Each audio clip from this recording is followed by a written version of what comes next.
Hey guys, it's me, Pre, aka that Pokemon boy, and today I will be carrying on with the IEP battle replays onto week 4 now. And we sit at the end of week 3 we were 3-1. So at the beginning of week 4 obviously we're still 3-1. And I was facing the Kilud Cosmic Power, who are coached by Peter. The team is here for them. And I knew beforehand that he often likes to run bulky mons, so I decided to bring 2 stall breakers in the form of Superior and Absol. Absol had Swords Dance, Superior had Contrary Leaf Storm, so I knew I could knock a couple of things down and get some stats boosting.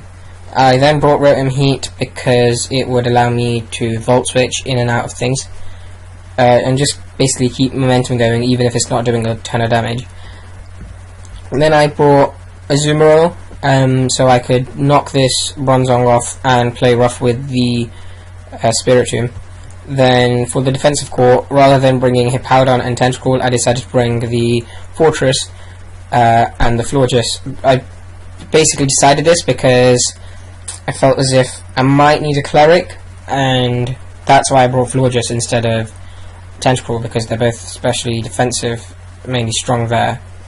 And that basically meant I could bring Fortress because this way I also had a spinner and something to set a couple more hazards up than Hippowdon. So he leads off with Spiritomb as I open up with my Fortress. First of all, I decided to get T-Spikes up because I don't see anything, any poison type, so that means they won't get swallowed, and it means they should stay there unless he spins them away. I then get Rocks up as he Confuse Race. Obviously that means I'm burnt, so I decide to switch out here and I go into my Absol as he clicks D-Pulse. Now here I could have gone for a Swords Dance, but I wanted to knock off the Spiritomb in case he stayed in for some reason. That's why I Mega Evolved and went for the knockoff. Now at about 38%, knowing how much the knockoff did, I thought Sucker Punch would do even more. And I got the lowest roll possible. I checked afterwards. He lived on 1, he could Aura Sphere me. My Absol goes down, he dies to the poison, and now he can't spin away any of the hazards. So, straight away, I feel as if I'm at a bit of an advantage, even though I lost Absol. He leads with my Milotic as I go for the Rotom Heat. I Volt Switch out rather than the Thunderbolt, and I do get the crit. As he rests, so it didn't really make a difference whether I critted here and there or not, as long as I didn't kill. He then goes into Bronzong as I fire off a Leaf Storm. The reason I did that, I was very aware that the Chestnut or the Bronzong could come in, but I didn't feel as if I had to play around that, because I remember putting HP Fire on this Superior, so I knew that at +2 I should be able to kill either one of those. The only problem being, I also put HP Ice, didn't realise that you can't have 2 HPs. I then missed the Leaf Storm, because I thought if I can get one more up, he won't kill me here, so I thought if I get one more up, Giga Drain can also be an option on a couple of the other bulkier things. But like you saw there, I miss, he Gyro Balls, does a pretty good amount, and I know I can't really kill from here, so I switch out into Fortress, which could take this Gyro Ball. Exactly what happens. And there's not really much I can do here from an offensive standpoint. That's why I Volt Switch out.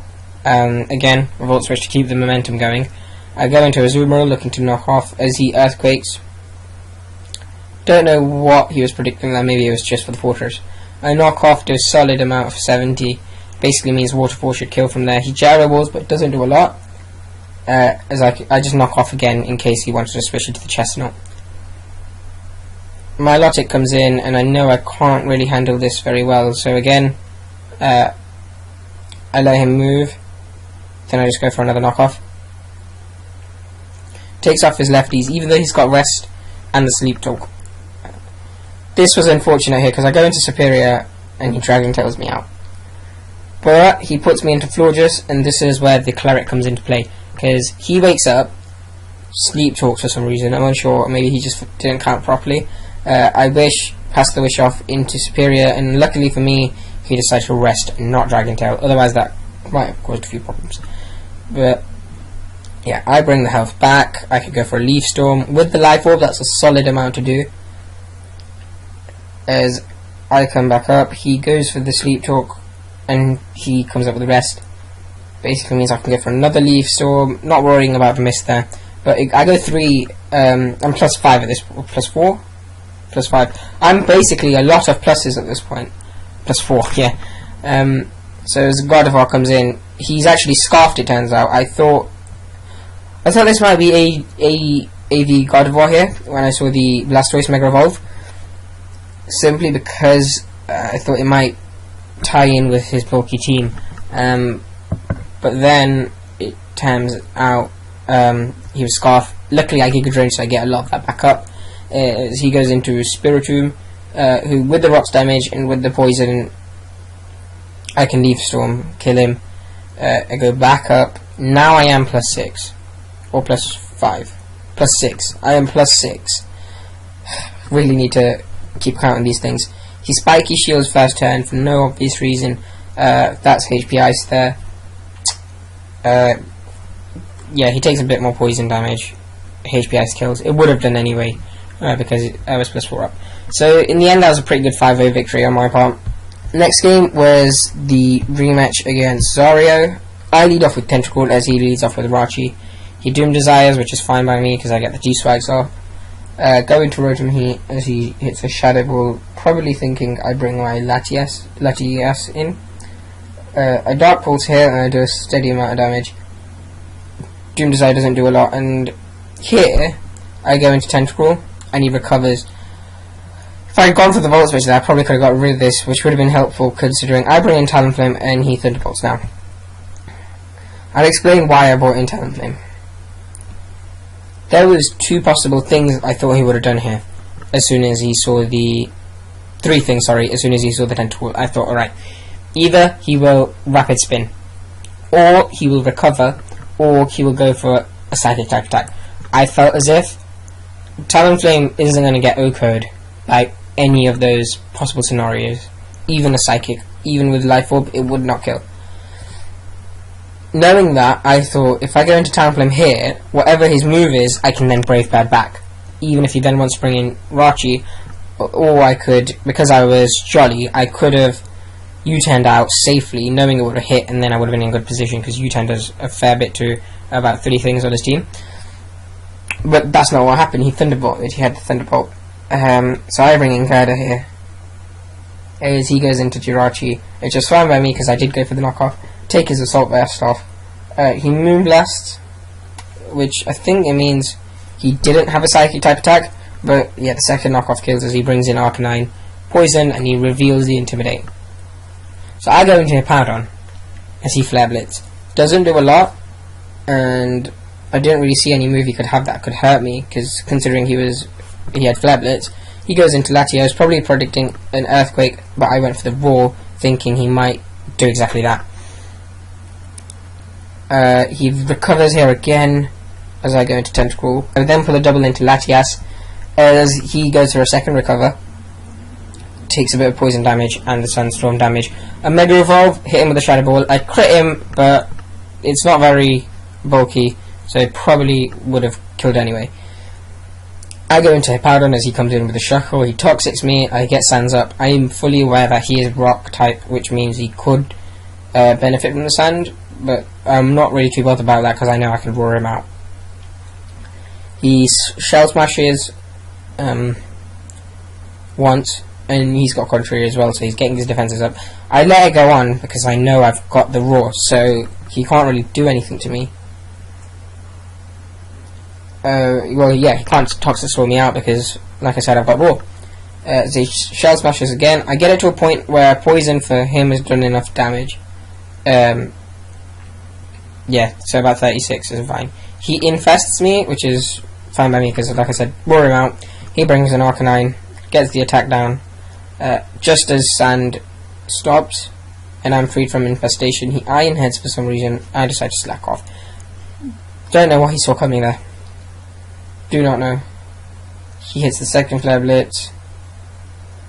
I decided to roar then. That was probably a bad move on my part, because it meant here, if Bowden died to the poison, I probably should have switched out or went for a slack off. But I go into Rotom Heat as he pulls into Shuckle, which was pretty much just sacking there as I pull the Volt Switch out, and I go into Gerda. Arcanine goes down to the rocks, and I'm pretty satisfied with my position at this point. Now he goes for an Iron Defense as I reveal my Haze, and he Shell Smashes there. Now here I thought, what if he doesn't Baton Pass? And he didn't. He went for a Scald. I went for a Haze. Next time I do Scald as he goes for the Iron Defense. And he pulls out at the right time because I Haze and he Baton Passes there regardless of what he's got. Now here he reveals, well actually no, first he Dragon Pulses as I Scald, thinking, well, there's not much he can do. Right, this is basically what happened. Because he had a Baton Passer, I thought, well, that means he's looking to pass into Latios. I thought, well, I can sack this Tentacruel, and then I can just do what I want, because all I have to do is kill Latios with a Latias, a Assault Vest Rotom Heat, and a Gerda that has Knockoff, Ice Punch, and a priority move. And as soon as he brings the Gorbus in, that's it, it's dead, so I win, right? He reveals Calm Mind. I did not see that coming. I didn't think he'd have two Pokemon that could boost, especially with a Baton Passer. I didn't even imagine he'd have a Calm Mind user. So Stored Power kills me. I bring in Rotom Heat. That's what I did, but it doesn't do a lot of damage. He recovers. I go for the Dark Pulse. He Calm Minds again. Now he's +3 as I Volt Switch out. And I go into Latias thinking, right, now I need to risk the Speed Tie. I Draco and he only does half. The problem I had here was that 10% wasn't in Gyro range. I had no way of outspeeding him, and he went for the Store Power. I should have gone for Mach Punch here, but I didn't because I thought, wait, what if he predicts me to go for the Mach Punch, knows it's not going to kill, and recovers? That puts me at a worse position. And I thought, well, if he goes for a Recover and I hit Ice Punch, I've still got a chance of saving this game. That's why I went for that play. And obviously here, he's going to kill, and that's game for him, 2-0. GG to Zario, because he did deserve this win. So at the end of week 4, having played 7 games, I had 5 wins, 2 losses. Still at the top of the conference, but Zario was catching up. Going into week 5, I knew I had to get wins, and that will be the next video. But for now, that's it, guys.